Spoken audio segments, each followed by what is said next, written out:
प्राचीन समय की बात है। अंधेर नगरी में राजा का राज्य था।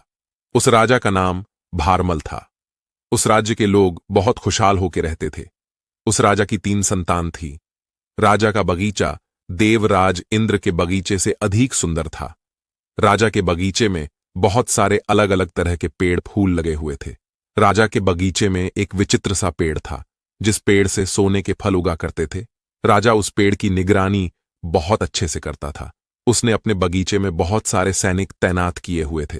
राजा भारमल प्रतिदिन रात को उस पेड़ के फलों की गिनती किया करता था और अगली सुबह होते ही सभी फलों को फिर से गिनता था। राजा को डर था कहीं उसके सोने के पेड़ से कोई फल तोड़ के न ले जाए। माली भी उसकी हर समय देखभाल करता था। माली रोजाना शाम को उस पेड़ के फल गिनकर सोता था और फिर सूर्योदय होते ही फिर से सारे फल गिनने लगता था। उस सोने के पेड़ की वजह से राजा उस बगीचे में किसी को भी जाने की अनुमति नहीं देता था। माली भी बगीचे की देखभाल बहुत अच्छे से करता था। माली रात को फल गिन के सोता है। अगली सुबह जब माली फिर से फल गिनता है तो उसमें एक फल कम होता है। माली ये बात राजा को बताता है। तब राजा बोलता है, जो कोई भी व्यक्ति उस चोर को पकड़ के लाएगा उसे राज्य दरबार में सबके सामने सम्मानित किया जाएगा। राजा की ये बात सुन के राजा के बड़े पुत्र ने कहा, पिताजी, आज मैं बगीचे में पहरा दूंगा और उस चोर को पकड़ के लाऊंगा। राजा ने अपने बड़े पुत्र को पहरा देने की आज्ञा दे दी। राजा का बड़ा बेटा पहरा देते देते सो गया। सुबह जब उसकी नींद खुली तो उस पेड़ में से एक फल कम था। राजा के बड़े पुत्र ने अपने पिता को यह बात बताई कि सोने के पेड़ में एक फल कम है। राजा बहुत निराश हुआ। तब राजा के दूसरे बेटे ने बगीचे की रखवाली करने की आज्ञा ली। दूसरे पुत्र ने भी आधी रात तक बहुत अच्छे से पहरेदारी की, परंतु बाद में उसकी भी आंख लग गई। जब सुबह उसने फल गिने तो उसमें एक फल कम था। राजा को बहुत हैरानी हुई कि मेरे दोनों पुत्र चोर को पकड़ने में असफल हो गए हैं। तभी राजा का सबसे छोटा बेटा वहां आता है और बोलता है, पिताजी, मैं भी रात को पहरा देना चाहता हूं। अगर आप आज्ञा दे तो मैं उस चोर को पकड़ के ला सकता हूं। राजा अपने छोटे बेटे को अधिक पसंद नहीं करता था। वह उसे बुद्धू मानता था। राजा अपने छोटे पुत्र को कहता है, तुम्हारे दोनों बड़े भाई जब इस कार्य में सफल नहीं हो पाए तो तुम क्या कर सकते हो? राजा की बात सुन के छोटा बेटा बोला, पिताजी, मैं आपको यकीन दिलाता हूं, मैं उस चोर को पकड़ के लाऊंगा। राजा अपने छोटे बेटे को बगीचे की रखवाली करने की आज्ञा दे देता है। राजा का छोटा बेटा रात भर जाग के पहरेदारी करता है। तभी आधी रात को उसकी नजर एक उड़ते हुए सोने के तोते पे पड़ती है। वह सोने का तोता जाकर उस सोने के पेड़ पर बैठ जाता है और थोड़ी देर बाद वह तोता सोने का फल अपनी चोंच में दबाकर उड़ने लगता था। तभी छोटे राजकुमार ने बाण चला दिया। तोता बाण को अपनी तरफ आता देख के फड़फड़ाने लगा। पंख फड़फड़ाते हुए उसका एक पंख टूट के नीचे गिर जाता है। सुबह जब छोटा राजकुमार राजा को सोने का पंख दिखाता है तो राजा बहुत हैरान होता है और बोलता है, जब उस तोते का पंख उतना सुंदर है तो वह सोने का तोता कितना सुंदर होगा। अगर वह तोता हमारे बगीचे में रहे तो हमारे राज्य की शोभा और बढ़ जाएगी। राजा की बात सुनते ही सबसे पहले राजा का बड़ा लड़का इस काम के लिए तैयार हुआ और बोला, पिताजी, मैं लाऊंगा उस तोते को ढूंढकर। राजा का बड़ा बेटा जंगल के लिए निकल जाता है। तभी उसे एक पेड़ के नीचे एक सियार दिखाई देता है। राजकुमार उस सियार को देख के अपने धनुष पर बाण लगा के जैसे ही छोड़ने लगते हैं, तभी सियार बोलता है, हे राजकुमार, तुम मुझे मत मारो। सियार बोलता है, मैं जानता हूं तुम सोने के तोते को ढूंढ रहे हो। तोते को ढूंढने में मैं तुम्हारी सहायता कर सकता हूं। हे राजकुमार, तुम यहां से सीधा सीधा जाना, आगे तुम्हें 2 गुफाएं मिलेंगी। एक गुफा बहुत सुंदर होगी और दूसरी पुरानी गंदी होगी। तुम उस पुरानी वाली गुफा में चले जाना, वहां ही तुम्हें वो सोने के तोता मिलेगा। राजकुमार सियार की बातों को अनसुना करके आगे चला जाता है। वह सोचता है कि यह सियार उसे मूर्ख बना रहा है। राजकुमार ने आगे को प्रस्थान किया। चलते चलते वो एक नगर के पास पहुंचा तो उसने देखा कि सचमुच वहां 2 गुफाएं थीं। राजा उस सुंदर गुफा में प्रवेश करता है।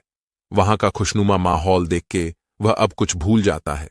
वह राजकुमार न तो अपने राज्य वापस जाता है और न ही सोने के तोते को ढूंढता है। इस तरह बहुत दिन बीत जाते हैं। राजा ने अब अपने दूसरे बेटे को जाने की आज्ञा दी, अब तुम उस तोते को पकड़ के लाओ। राजा का आदेश मिलते ही दूसरा राजकुमार जंगल की ओर निकल पड़ता है। जंगल में जाके दूसरे राजकुमार को भी वही सियार मिलता है और वह सियार उस राजकुमार से भी वही बातें कहता है जो उसने राजा के बड़े बेटे को कही थी। सियार ने दूसरे राजकुमार को भी 2 गुफाओं के बारे में बताया, परंतु दूसरे राजकुमार ने भी उस सियार की बातों को अनसुना किया और आगे जंगल की ओर बढ़ गए। आगे जाते ही उस राजकुमार को 2 गुफाएं दिखी। दूसरे राजकुमार ने भी उस सुंदर गुफा में प्रवेश किया और नाच गाने में, मनोरंजन में मग्न हो गया। राजा का दूसरा बेटा भी उसी गुफा में रहने लगा और सोने के तोते के बारे में भूल गया। इस तरह समय बीतता गया। अब राजा को चिंता होने लगी थी, क्योंकि उसके दोनों पुत्र तोते को तलाश में निकले थे और अभी तक वापस नहीं लौटे थे। एक दिन राजा का छोटा बेटा अपने पिताजी से बोलता है, पिताजी, अगर आप मुझे आज्ञा दे तो मैं तोते को ढूंढने जंगल में जाना चाहता हूं। छोटे राजकुमार की बात सुनकर राजा बोला, तुम्हारे दोनों बड़े भाई अभी तक वापस नहीं आए हैं। तुम क्या ढूंढ के लाओगे उस तोते को? राजा के बार बार मना करने पे भी छोटा राजकुमार नहीं माना और राजा की आज्ञा लेके जंगल की ओर निकल पड़ा। छोटे राजकुमार को भी जंगल में वही सियार मिलता है जो उसके दोनों बड़े भाइयों को मिलता है। उस सियार को देख के छोटा राजकुमार धनुष पर बाण चढ़ाने लगता है। तभी सियार बोलता है, हे राजकुमार, तुम मुझे मत मारो। मैं जानता हूं तुम जंगल में क्या करने आए हो। सियार की बात सुन के राजकुमार बोलता है, सियार, तुम क्या जानते हो, मुझे बताओ। सियार बोलता है, मैं जानता हूं तुम सोने का तोता ढूंढने जंगल में आए हो। मुझे पता है वो तोता कहां है। यदि तुम मेरी बात मानो तो मैं तुम्हारी सहायता कर सकता हूं। छोटा राजकुमार सियार की बात मान लेता है और उसके साथ उस गुफा की ओर बढ़ने लगता है। तभी सियार बोलता है, हे राजकुमार, आगे चलने पर तुम्हें बहुत ही सुंदर महल मिलेगा, जिस महल की हर समय सिपाही लोग पहरेदारी करते हैं। तुम उन सिपाहियों से मत डरना और सीधे उस महल के अंदर चले जाना, क्योंकि वो सिपाही इस समय सो रहे होंगे। तुम निश्चिंत होकर उस महल के अंदर चले जाना और उस महल के कमरों को पार करते हुए उस जगह पर पहुंच जाना जहां पर लोहे की एक मामूली से पिंजरे में सोने का तोता बंद है। तुम उस तोते को पिंजरे सहित उठाकर महल के बाहर ले आना। लेकिन तुम एक बात ध्यान रखना, उस सोने के तोते के पास में एक बहुत सुंदर सा हीरे जवाहरातों से जड़ा हुआ पिंजरा भी रखा होगा। तुम भूलकर भी उस तोते को उस पिंजरे में मत रखना। यदि तुम उस लोहे के पिंजरे में से तोते को निकालकर उस हीरे जवाहरात से जड़े हुए पिंजरे में रखने की कोशिश करोगे तो तुम बहुत बड़ी मुसीबत में फंस जाओगे।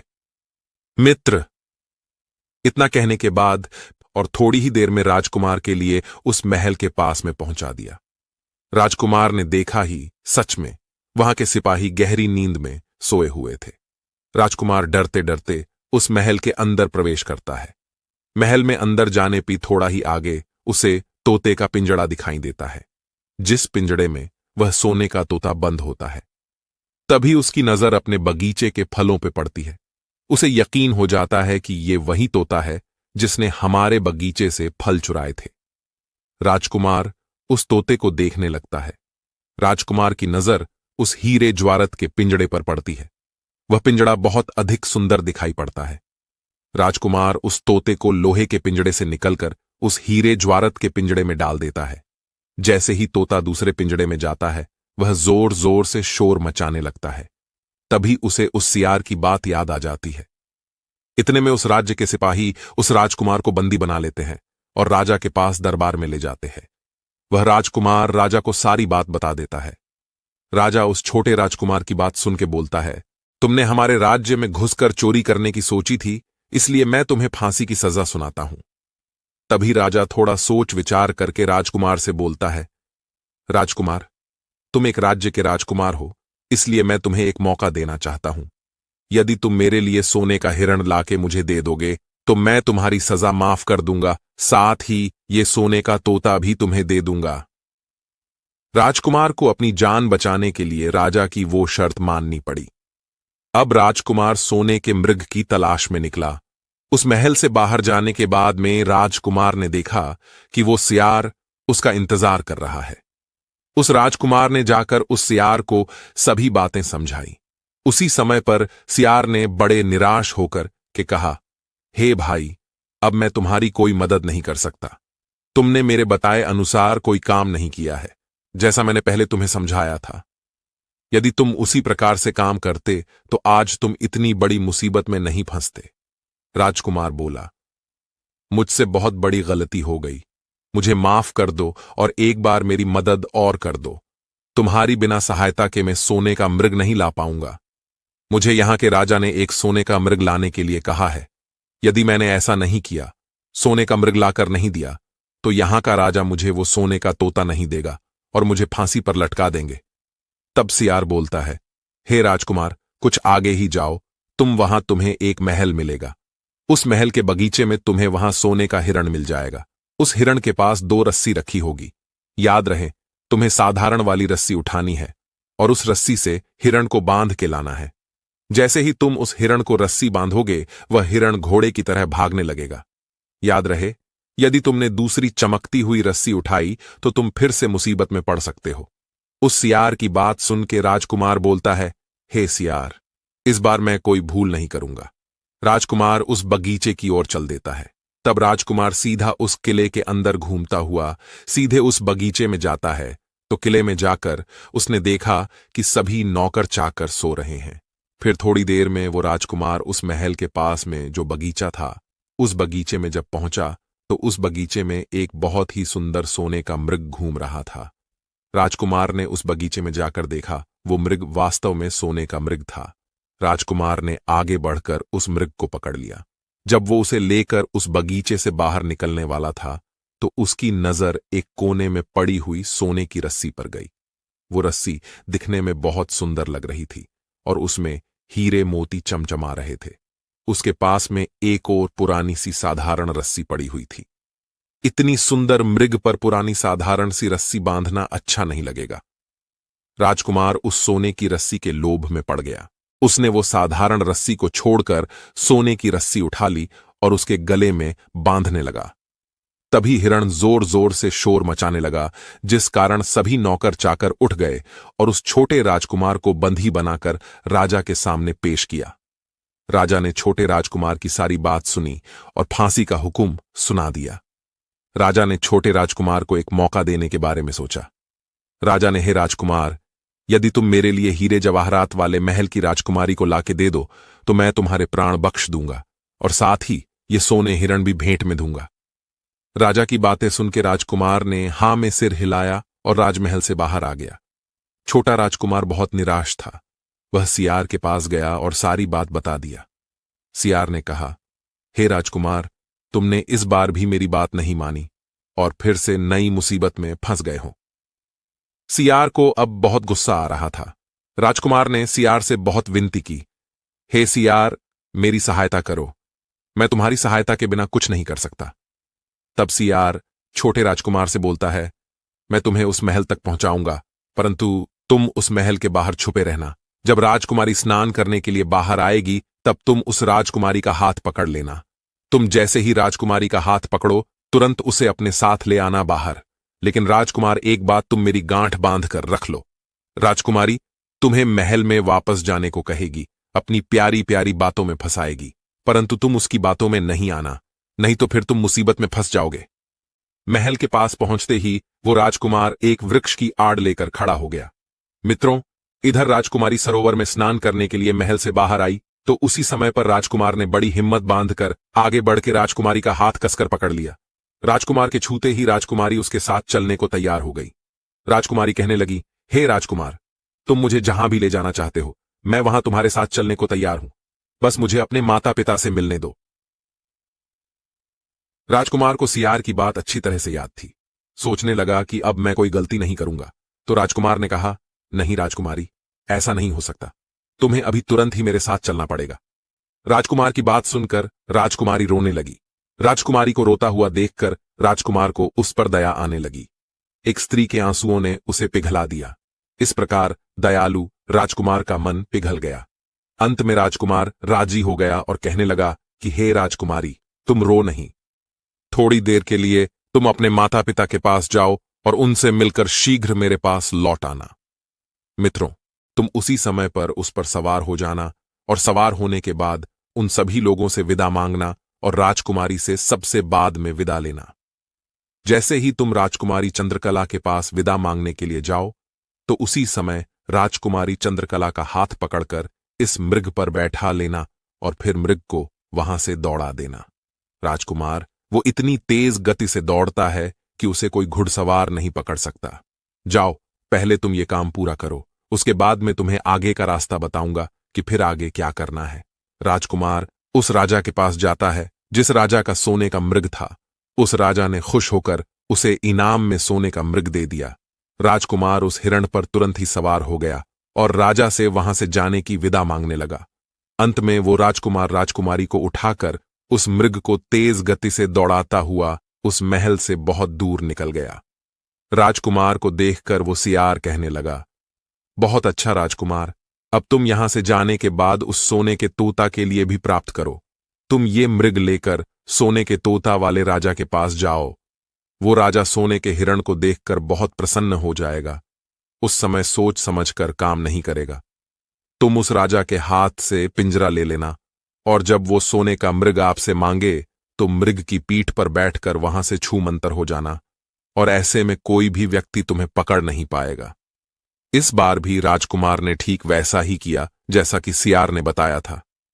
राजा का बेटा अपनी पत्नी के साथ जब उस राजा के पास पहुंचा तो उसने राजा से सोने का तोता मांगा। राजा ने उस तोते का पिंजरा राजकुमार के हाथ में पकड़ा दिया। वो तो ये समझ रहा था कि राजकुमार ये सोने का मृग मुझे देगा। राजकुमार ने उसे मृग तो नहीं दिया, उल्टा उस हिरण को दौड़ा दिया। वो हिरण हवा में उड़ने लगा। बेचारा राजा देखता ही रह गया। इस प्रकार आगे जाने पर राजकुमार को वही सियार फिर मिल गया।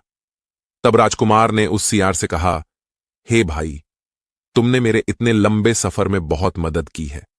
तुम्हारी वजह से मुझे ये ही सोने का मृग और सोने का तोता मिल पाया है। तुम्हारे मुंह पर बहुत एहसान है। मैं अपने एहसानों को उतारना चाहता हूं। बताओ इसके बदले में मैं तुम्हें क्या दूं? तब सियार बोला, राजकुमार, अगर तुम मुझे कुछ देना चाहते हो तो एक तीर चलाकर तुम मेरे प्राण ले लो, मुझे मार डालो। यदि तुम मुझे मार दोगे तो मुझ पर बहुत बड़ी कृपा करोगे। तुम मेरे एहसानों से मुक्त हो जाओगे। सियार के मुख से ऐसी बात सुनकर राजा के बेटे को बहुत आश्चर्य हुआ। आखिर तुम ये क्या कह रहे हो? मैं तुम्हें कैसे मार सकता हूं?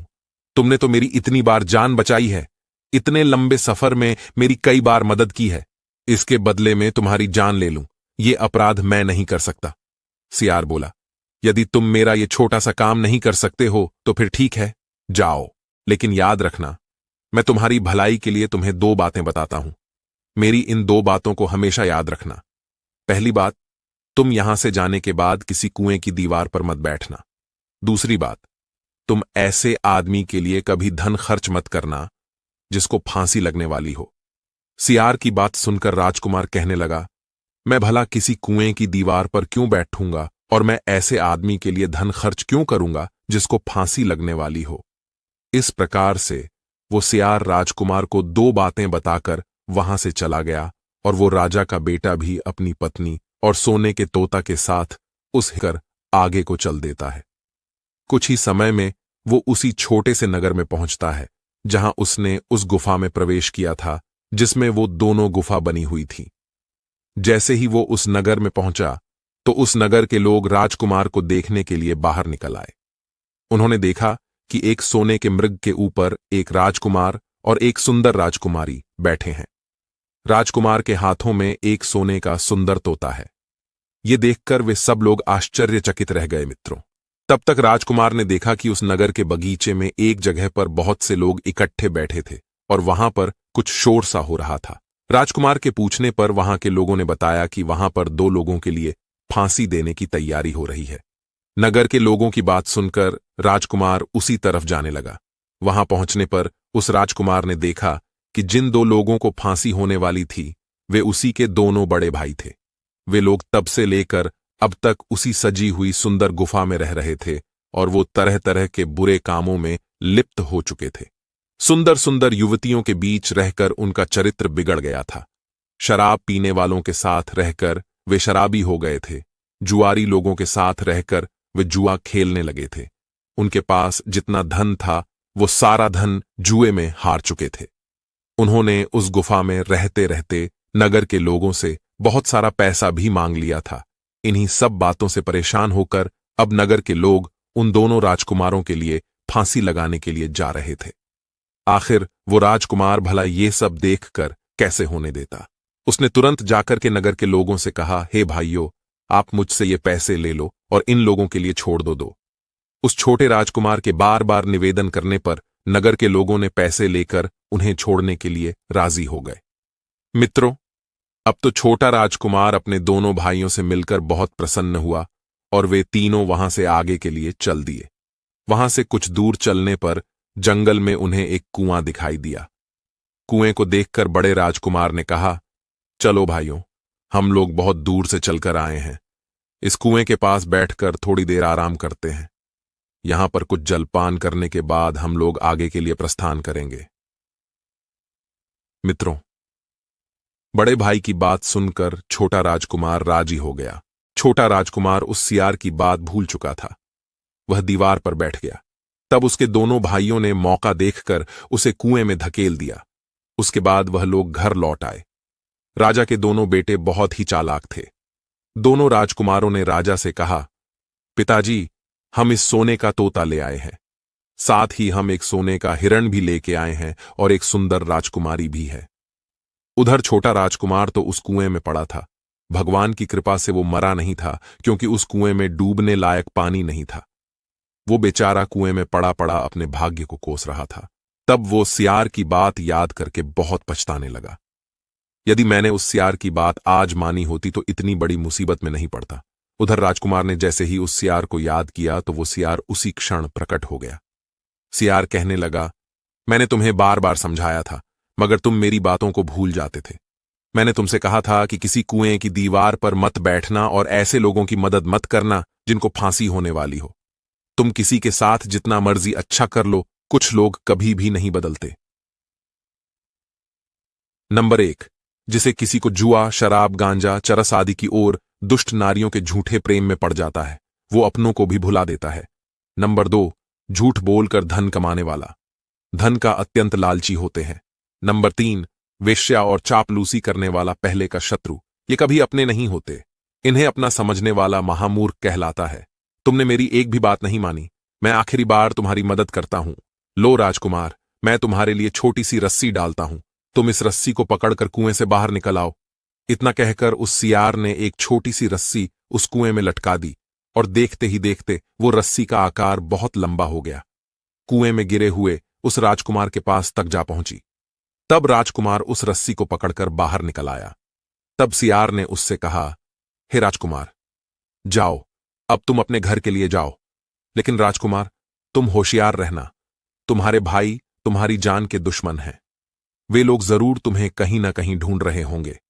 सियार की इतनी बात को सुनने के बाद वो राजकुमार अपने राजमहल को लौट जाता है और अपनी नगरी में पहुंचने के बाद उसे एक भिखारी मिलता है। तब उस भिखारी के लिए राजकुमार ने अपने वस्त्र दान में दे दिए और उसके फटे पुराने कपड़े लेकर पहन लिए। राजकुमार भेष बदलकर अपने राजमहल में पहुंचा। वहां उसके पहुंचते ही एक विचित्र बात होती है। जैसे ही वो राजकुमार अपने महल में पहुंचा तो उसे देखते ही सोने का मृग जो था वो एकदम से आवाज देने लगा, फिर आने लगा और दाना पानी भी खाने लगा। अब तो सोने का तोता भी खुशी से आवाजें करने लगा और वो भी खाने पीने लगा। राजकुमारी ने भी अपने आंसुओं को नोच डाला। उसके चेहरे पर खुशी झलक आई। राजा की समझ में कुछ नहीं आ रहा था कि ये सब क्या हो रहा है। राजा ने राजकुमारी से इस बात का कारण पूछा तो राजकुमारी कहने लगी, है महाराज, मैंने आपके लिए पहले ही सारी कहानी बता दी थी। आपके बड़े और मझले राजकुमार ने आपके छोटे बेटे के साथ बहुत बड़ा धोखा किया है। उन्होंने आपके लिए भी धोखा दिया है। लेकिन आपका छोटा राजकुमार यहां पर आ पहुंचा है, जिसे देखकर मुझे बहुत ज्यादा प्रसन्नता हो रही है। इसी राजकुमार के साथ में मेरा विवाह हुआ है और मैं अपने जीवन में इस राजकुमार के साथ ही सुखी रह सकती हूं। राजा ने पूछा, वो कहां है पुत्री? तब जो व्यक्ति मैले कुचैले फटे पुराने कपड़े पहने था, राजकुमारी ने उसी की तरफ इशारा कर दिया और कहा, हे महाराज, ये रहा आपका छोटा राजकुमार। मित्रों, देखते ही देखते राजा ने अपने छोटे बेटे को पहचान लिया। अब तो राजा की अपने छोटे बेटे के प्रति विचार बदल गए। पहले वो उसे बुद्धिहीन मानता था, लेकिन अब उसे बड़ा समझदार और बहादुर मानने लगा। अपने छोटे वाले लड़के से बहुत ज्यादा प्रेम करने लगा। उसके बाद में राजा ने उस राजकुमार के लिए अपना राज सिंहासन सौंपने का निश्चय कर लिया। बड़े और मझले राजकुमार ने अपने छोटे भाई के लिए धोखा दिया था, महाराज को भी धोखा दिया था। इस बात से महाराज उन दोनों से बहुत ज्यादा नाराज थे। राजा ने उन दोनों के लिए अपने राज्य से निकाल दिया। इसके बाद में बड़ी हंसी खुशी के साथ में, धूमधाम के साथ में राजकुमारी का उस राजकुमार के साथ विवाह हुआ और दोनों आनंदपूर्वक रहने लगे। मित्रों, राजकुमार उस प्यार के लिए नहीं भूल पाया जिसने उसकी सहायता की थी। एक दिन समय निकाल करके वो जंगल में उसी सियार की तलाश में निकला। बहुत ढूंढने के बाद उसने एक पेड़ के नीचे सियार को बैठा पाया। उस समय सियार जो था वो बेचारा बहुत उदास था और वो सियार पहले से और भी ज्यादा दुबला पतला हो चुका था। राजकुमार को देखते ही सियार ने तुरंत उसे पहचान लिया और कहा, कहिए राजकुमार, आज आप इधर कैसे घूम पड़े? तब राजकुमार ने जवाब दिया, सियार भाई, आज मैं तुम्हें ढूंढने आया था। तुम मिल गए। चलो, तुम मेरे साथ चलो, मेरे साथ आराम से रहना। वहां तुम्हें किसी तरह की कोई तकलीफ नहीं होगी। यहां तो जंगल में तुम्हें खाने पीने की भी दिक्कत है और शिकारियों का भी डर भी बना रहता है। सियार ने जवाब दिया, नहीं राजकुमार, मैं यहीं पर ठीक हूं और भला तुम्हें मेरे दुख से क्या लेना देना। अब तुम्हारा काम जो था वो निकल गया। अब तुम सुखी रहो, अपने राज्य में रहो।